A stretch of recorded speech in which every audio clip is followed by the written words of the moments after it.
Price lord, ನಿಮ್ಮೆಲ್ಲರಿಗೂ ವಂದನೆಗಳು. ಸಹೋದರ ಸಹೋದರಿಯರೇ, ಆರಾಮಿದ್ದೀರಾ? ಚೆನ್ನಾಗಿದ್ದೀರಾ? ಬೆಳಿಗ್ಗೆ ಜಾವ ಎದ್ದಿದ್ದೀರಾ? ಬಹಳ ಆಲೋಚನೆಗಳನ್ನು ಮಾಡಬೇಡ್ರಿ, ಬಹಳ ಚಿಂತೆಗಳನ್ನು ಕೂಡ ನೀವು ಮಾಡಬೇಡ್ರಿ. ದೇವರು ಒಳ್ಳೆಯವನಾಗಿದ್ದಾನೆ. ಮುಂಜಾನೆ ವೇಳೆಯಲ್ಲಿ ಮೊದಲು ಪ್ರಾರ್ಥನೆ ಮಾಡ್ರಿ, ದೇವರ ವಾಕ್ಯಗಳನ್ನು ಧ್ಯಾನ ಮಾಡಿರಿ. ಎಲ್ಲರಿಗೂ ಸಹಾಯಕನು ಆತನಾಗಿದ್ದಾನೆ. ನಮ್ಮೆಲ್ಲರನ್ನೂ ಕೂಡ ದೇವರು ಕಾಪಾಡುವ ಆತನಾಗಿದ್ದಾನೆ. ಎಲ್ಲರೂ ಇದೇ ಮಾತುಗಳನ್ನು ಹೇಳ್ತಾರೆ, ಯಾರು ಸಹಾಯ ಮಾಡ್ತಾ ಇಲ್ಲ, ಯಾರು ನಮ್ಮನ್ನು ಆದುಕೊಳ್ತಾ ಇಲ್ಲ, ಯಾರು ನಮ್ಮನ್ನು ಕಷ್ಟಗಳಿಂದ ಪಾರು ಮಾಡ್ತಾ ಇಲ್ಲ. ಪ್ರತಿದಿನ ಚಿಂತೆ, ಸಮಸ್ಯೆ, ದುಃಖ, ಅನಾರೋಗ್ಯ ಮತ್ತು ಗರ್ಭಫಲ ಇಲ್ಲ ಅಂತೇಳಿ ನಿಂದೆಗಳು, ಅವಮಾನಗಳು, ಸಮಸ್ಯೆಗಳು, ಹಲವಾರು ರೀತಿಯಲ್ಲಿ ಉದ್ಯೋಗ ಇಲ್ಲ ಅಂತ ಕೂಡ ಸಮಸ್ಯೆಗಳು ಅಂತೇಳಿ ನೀನು ಹೇಳ್ತಾ ಇದೀಯಾ. ಈ ಮುಂಜಾನೆ ವೇಳೆಯಲ್ಲಿ ನಾನು ಎಷ್ಟು ಓದ್ಕೊಂಡ್ರು ಕೂಡ ಅದರಲ್ಲಿ ಜ್ಞಾನದಿಂದ ಇಲ್ಲ ಅಂತೇಳಿ ಆಲೋಚನೆ ಮಾಡ್ತಾ ಇದೀಯಾ. ನಿನ್ನ ಪರಿಸ್ಥಿತಿ ಏನೇ ಆಗಿರಲಿ, ನಿನ್ನ ಬದುಕಿನಲ್ಲಿ ನೀನು ಏಕಾಂಗಿ ಆಗಿರಲಿ, ದೇವರು ಈ ಉದಯ ಕಾಲದಲ್ಲಿ ಹೇಳ್ತಾನೆ, ಧೈರ್ಯವಾಗಿರು, ನಾನು ನಿನಗೆ ಸಹಾಯ ಮಾಡುತ್ತೇನೆ, ನಾನು ನಿನಗೆ ಆಶ್ರಯ ದುರ್ಗವಾಗಿರ್ತೇನೆ ಎಂಬುದಾಗಿ ಹೇಳ್ತಾನೆ. ಭಯಪಡಬೇಡ್ರಿ, ಪ್ರಾರ್ಥನೆ ಮಾಡ್ರಿ, ಪ್ರಾರ್ಥನೆ ಎಡಬಿಡದ ಪ್ರಾರ್ಥನೆ ಮಾಡ್ತಾ ಇರಿ. ದೇವರು ಖಂಡಿತವಾಗಿ ದರ್ಶನವನ್ನು ಕೊಡ್ತಾನೆ, ಮಾತಾಡುತ್ತಾನೆ, ಆಶೀರ್ವದಿಸ್ತಾನೆ. ಇವತ್ತಿನ ದೇವರ ವಾಕ್ಯದಲ್ಲಿ ಕೀರ್ತನೆ 46 1ನೇ ವಚನ 2ನೇ ವಚನವನ್ನು ದಾನ ಮಾಡಿಕೊಳ್ತಾ ಇದ್ದೇವೆ. ದೇವರು ನಮಗೆ ಆಶ್ರಯ ದುರ್ಗವಾಗಿದ್ದಾನೆ, ಆತನ ಇಕ್ಕಟ್ಟಿನಲ್ಲಿ ನಮಗೆ ವಿಶೇಷ ಸಹಾಯಕನು ಅಂತೇಳಿ ಬರೆಯಲ್ಪಟ್ಟಿದೆ. ಆದ್ದರಿಂದ ಭೂಮಿಯ ಮಾರ್ಪಟ್ಟರು, ಬೆಟ್ಟಗಳು ಸಮುದ್ರದಲ್ಲಿ ಮುಳುಗಿ ಹೋದರು, ನಮಗೇನು ಭಯವಿಲ್ಲ ಎಂಬುದಾಗಿ ಈ ಗೀತೆಯಲ್ಲಿ, ಈ ಹಾಡಿನಲ್ಲಿ ಈ ಒಂದು ಸಾರಾಂಶವನ್ನು ನಾವು ನೋಡ್ತಾ ಇದ್ದೇವೆ. ನೋಡ್ರಿ, ಇಲ್ಲಿ ದೇವರ ವಾಕ್ಯದಲ್ಲಿ ಬರೆಯಲ್ಪಟ್ಟಿದೆ, ದೇವರು ನಮಗೆ ಆಶ್ರಯ ದುರ್ಗ ಅನ್ನುವಂಥದ್ದನ್ನ ನಾವು ಮರಿಕೊಡುದು. ಆತನು ಖಂಡಿತ ಕಾಪಾಡುತ್ತಾನೆ. ಈ ಉದಯ ಕಾಲದಲ್ಲಿ ಎಲ್ಲಾ ಆಲೋಚನೆಗಳನ್ನ ಮರೆತು ಬಿಡು. ಸಾಲ ಹೆಂಗ್ ಕಟ್ಟಬೇಕು, ದುಡ್ಡು ಹೆಂಗೆ ಒದಗಿಸ್ಬೇಕು, ಭವಿಷ್ಯತ್ ಹೆಂಗೆ, ಜೀವನ ಹೆಂಗೆ, ಕುಟುಂಬದ ಕಳವಳ ಯಾವಾಗ ನೀಗಿಸಲ್ಪಡ್ತದೆ, ಕಣ್ಣೀರು ಯಾವಾಗ ನೀಗಿಸಲ್ಪಡ್ತದೆ, ಸಮಸ್ಯೆಗಳು, ಈ ದುಃಖಗಳು, ಈ ಇಕ್ಕಟ್ಟು, ಈ ಶತ್ರುಗಳ ಕಾಟ, ಮಾಟ ಮಂತ್ರಗಳ ಕಾಟ, ಇವೆಲ್ಲ ಯಾವಾಗ ಬಿಡುಗಡೆ ಆಗ್ತದೆ ಅಂತೇಳಿ ಆಲೋಚನೆ ಮಾಡೋದಕ್ಕಿಂತ ಮುಂಚೆ ಮೊದಲು ಪ್ರಾರ್ಥನೆ ಮಾಡಿ ದೇವರಿಗೆ ಒಪ್ಪಿಸಿಬಿಡು. ಯಾಕೆಂದ್ರೆ ಆತನು ನಮಗೆ ಆಶ್ರಯ ದುರ್ಗವಾಗಿದ್ದಾನೆ. ಕೋಳಿ ತನ್ನ ಮರಿಗಳನ್ನು ಬಚ್ಚಿಟ್ಟುಕೊಂಡ ಹಾಗೆ ಒಂದು ತಂದೆಯು ಯಾವ ರೀತಿಯಲ್ಲಿ ಜವಾಬ್ದಾರಿಯಿಂದ ತನ್ನ ಕುಟುಂಬವನ್ನ ಪೋಷಣೆ ಮಾಡುತ್ತಾನೋ, ತನ್ನ ಕುಟುಂಬಕ್ಕಾಗಿ ಕಷ್ಟಪಟ್ಟು ದುಡಿದು ಇಡೀ ಮನೆಯನ್ನ ನಡೆಸುತ್ತಾನೋ, ನಿನ್ನನ್ನು ನನ್ನನ್ನು ಕರೆದಾತನು ಕೂಡ ನಮಗೆ ಆಶ್ರಯ ದುರ್ಗವಾಗಿದ್ದಾನೆ, ಸೈನಾಧಿಪತಿಯಾಗಿದ್ದಾನೆ, ಸರ್ವಾಧಿಪತಿಯಾಗಿದ್ದಾನೆ.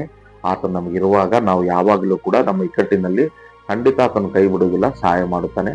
ನಿನ್ನ ಜೀವಿತದಲ್ಲಿ, ನಮ್ಮ ಜೀವಿತದಲ್ಲಿ, ನಮ್ಮೆಲ್ಲರ ಜೀವಿತಗಳಲ್ಲಿ ಆತನು ಎದುರು ನೋಡ್ತಾ ಇದ್ದಾನೆ. ಆದಷ್ಟು ಬೇಗ ನಮ್ಮ ಉಪದ್ರವಗಳನ್ನು ಕೂಡ ಬಿಡುಗಡೆ ಮಾಡ್ತಾನೆ ಅಂತೇಳಿ ನಂಬ್ರಿ, ವಿಶ್ವಾಸವನ್ನು ಇಡ್ರಿ, ಪ್ರಾರ್ಥನೆಗಳನ್ನ ಮಾಡ್ರಿ ಅಂತೇಳಿ ಹೇಳ್ತಾರೆ.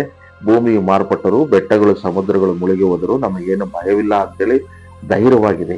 ಅರ್ಥ ಆಗ್ತದೆ. ದಿನಗಳು ಹೋದ್ರೂ, ವರ್ಷಗಳು ಹೋದ್ರೂ, ಕಾಲಗಳು, ಸಮಯ ಎಲ್ಲವೂ ನಿನ್ನ ಜೀವಿತದಲ್ಲಿ ಹೋಗ್ತಾ ಇದ್ರು ಕೂಡ ನೀನು ಭಯಪಡಬೇಡ. ಯಾಕಂದ್ರೆ ದೇವರ ವಾಕ್ಯ 2ನೇ ವಚನದಲ್ಲಿ ಹೇಳ್ತದೆ, ನಮಗೇನು ಭಯವಿಲ್ಲ ಅನ್ನುವಂಥ ರೀತಿಯಲ್ಲಿ ನೀನು ಈ ಲೋಕದಲ್ಲಿ ಬಂದು.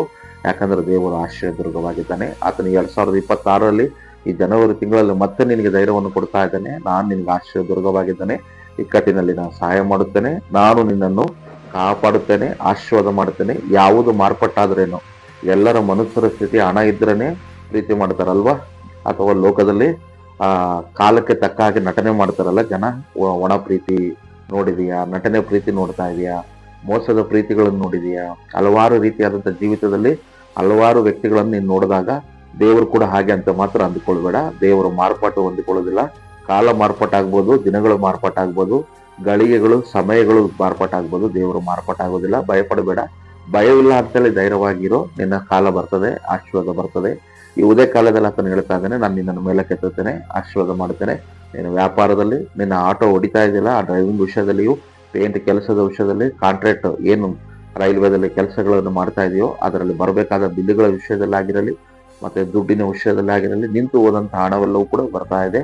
ಆಶೀರ್ವಾದಗಳು ಬರ್ತಾ ಇದೆ, ಲೋನ್ಗಳು ರಿಕವರ್ ಆಗ್ತಾ ಇದೆ, ಅದ್ಭುತ ರೀತಿಯಲ್ಲಿ ಲೋನ್ ಎಲ್ಲ ತೀರಲ್ಪಡ್ತದೆ. ಅನೇಕ ಆಶೀರ್ವಾದಗಳು ನಿನಗೆ ಖಂಡಿತ ಬಂದೇ ಬರ್ತದೆ. ಆತನ ಆಶೀರ್ವಾದ, ಆತನ ಮೇಲೆ ಆಧಾರಗೊಂಡು ಪ್ರಾರ್ಥನೆ ಮಾಡು.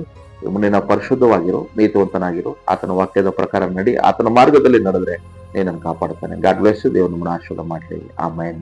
ಪ್ರಾರ್ಥನೆ ಮಾಡೋಣ. ಪರಿಶುದ್ಧನಾದ ದೇವರೇ, ಎಲ್ಲರಿಗೂ ಆಶ್ರಯ ದುರ್ಗವಾಗಿದ್ದು ಕಾಪಾಡು, ಆಶೀರ್ವಾದ ಮಾಡು, ಸಂತೋಷವನ್ನು ಕೊಡು, ಅವರ ಜೀವಿತಗಳಲ್ಲಿ ಅನೇಕ ಅದ್ಭುತಗಳನ್ನು ಮಾಡು. ಯಾರೆಲ್ಲ ಪ್ರಾರ್ಥಿಸ್ತಾ ಇದ್ದಾರೆ ಅವರ ಇಕ್ಕಟ್ಟುಗಳು, ದುಃಖಗಳು, ಕಣ್ಣೀರು ಒರೆಸುತ್ತಂತೆ.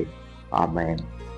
ಎಲ್ಲರಿಗೂ ವಂದನೆಗಳು. ನಿಮಗೆ ದೇವರು ಮಾತನಾಡ್ತಾ ಇದ್ದಾನೆ, ಪ್ರತಿದಿನ ನಿಮ್ಮನ್ನು ಆಶೀರ್ವದಿಸ್ತಾ ಇದ್ದಾನೆ. ಅಂದ್ರೆ ದಯವಿಟ್ಟು ಹಲವಾರು ವಿಡಿಯೋಗಳಿದೆ, ಹಾಡುಗಳಿದ್ದಾವೆ, ಅವೆಲ್ಲವುಗಳನ್ನು ಧ್ಯಾನ ಮಾಡ್ರಿ, ನೋಡ್ರಿ, ಆಶೀರ್ವಾದಗಳನ್ನು ಪಡ್ಕೊಳ್ರಿ. ಸುಮಾರು 400ರಿಂದ 500 ವಿಡಿಯೋಗಳಿದೆ. ದಯವಿಟ್ಟು ನೋಡಿ ಆಶೀರ್ವಾದ ಪಡ್ಕೊಳ್ರಿ. ಮತ್ತು ನಿಮಗೆ ದೇವರು ಪ್ರೇರೇಪಣೆ ಮಾಡುವುದಾದ್ರೆ ವಾಟ್ಸಪ್ಪಲ್ಲಿ ಈ ಯೂಟ್ಯೂಬ್ನಲ್ಲಿರುವಂಥ ಈ ವಾಕ್ಯಗಳನ್ನು ಶೇರ್ ಮಾಡ್ರಿ. ಒಂದು 5 ಜನಕ್ಕಾದ್ರೂ ನೀವು ಶೇರ್ ಮಾಡ್ರಿ. ಅದು ನಮಗೆ ಪ್ರೋತ್ಸಾಹಕರವಾಗಿರ್ತದೆ, ಆಶೀರ್ವಾದಕರವಾಗಿರ್ತದೆ. ನಾವು ನಿಮಗೋಸ್ಕರ ಪ್ರಾರ್ಥಿಸ್ತಾ ಇದ್ದೀವಿ, ಪ್ರತಿದಿನ ಎಡಬಿಡದೆ ನಿಮಗೋಸ್ಕರ ನಾವು ಯಾವಾಗಲೂ ಪ್ರಾರ್ಥಿಸ್ತೇವೆ. ನೀವು ನಮಗೋಸ್ಕರ ಕೂಡ ಪ್ರಾರ್ಥಿಸಿ. ದೇವರು ನಿಮ್ಮನ್ನು ಆಶೀರ್ವಾದ ಮಾಡಲಿ. ಏನಾದರೂ ಪ್ರಾರ್ಥನೆ ವಿಜ್ಞಾಪನೆಗಳಿದ್ರೆ ದಯವಿಟ್ಟು ಕಾಮೆಂಟ್ ಬಾಕ್ಸ್ ಅಲ್ಲಿ ತಿಳಿಸಿ.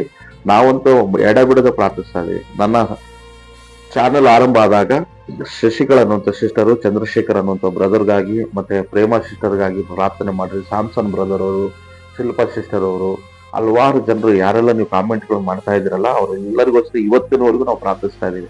ನೀವು ಮರಿಬೇಡ್ರಿ. ಯಾವ ಪಾಸ್ಟರ್ಗಳು ಪ್ರಾರ್ಥನೆ ಮಾಡ್ತಾರೋ ಇಲ್ಲ ನನಗೆ ಗೊತ್ತಿಲ್ಲ, ಕಾಮೆಂಟ್ಗಳಿಗೆ ನಾವು ರಿಪ್ಲೈನು ಕೊಡ್ತೇವೆ ಮತ್ತು ಪ್ರಾರ್ಥನೆನೂ ಮಾಡ್ತೇವೆ. ಯಾಕಂದ್ರೆ ಅದು ನಮ್ಮ ದೊಡ್ಡ ನಮ್ಗೆ ಕೊಟ್ಟಂತ ವರ, ಅದು ದರ್ಶನ ಮತ್ತು ಅದು ನಮ್ಮ ಜವಾಬ್ದಾರಿಯಾಗಿದೆ.